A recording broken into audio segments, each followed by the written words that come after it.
ভারত আশ্রয় দিচ্ছে না। কোথায় যাবে আওয়ামী লীগের হাজারো নেতাকর্মী? ভারতের মাটিতে এখন চরম অনিশ্চয়তায় দিন কাটাচ্ছেন প্রায় 1.5 লাখ আওয়ামী লীগ নেতা কর্মী ও তাদের পরিবার। নতুন অনুপ্রবেশ বিরোধী আইন কার্যকর করার পর ভারতের আইন শৃঙ্খলা বাহিনী শুরু করেছে অবৈধ বিদেশিদের বিরুদ্ধে কড়া অভিযান। ইতোমধ্যেই বহু বাংলাদেশিকে আটক করে পুশব্যাক করা হয়েছে।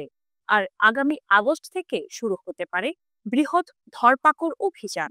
আশ্রয় নেওয়া আওয়ামী লীগ নেতাদের স্পষ্ট বার্তা দিয়েছে ভারত সরকার, ভারত ছাড়ুন, অন্য কোথাও যান। সূত্র বলছে শীর্ষস্থানীয় অন্তত 50 জন নেতা ইতোমধ্যে পাড়ি জমিয়েছেন ইউরোপ ও আমেরিকায়, কিন্তু বাকিরা রয়ে গেছেন অজানা ভবিষ্যতের মুখোমুখি হয়ে এক ভয়াবহ অনিশ্চয়তায়। বাংলাদেশে এখন অন্তর্বর্তীকালীন সরকারের অধীনে আওয়ামী লীগের সব রাজনৈতিক কার্যক্রম নিষিদ্ধ। ফলে দেশে ফেরা মানেই ভয়, আতঙ্ক আর সম্ভাব্য হয়রানির শিকার হওয়ার শঙ্কা। এমন বাস্তবতায় শেখ হাসিনাও নেতাদের বলছেন, ভারতে নিরাপদ নয়, অন্য কোথাও যাওয়ার চেষ্টা করো।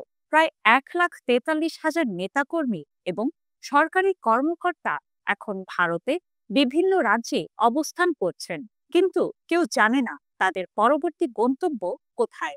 নেতাকর্মীদের চোখে এখন একটাই প্রশ্ন, আমরা কোথায় যাব?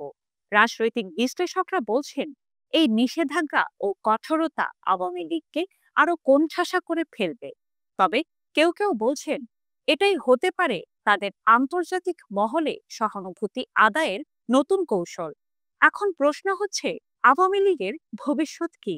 এই নেতাকর্মীরা কি কোনোদিন দেশে ফিরতে পারবে, নাকি ভিনদেশেই হারিয়ে যাবে এই দলের রাজনৈতিক ইতিহাসের এক অধ্যায়?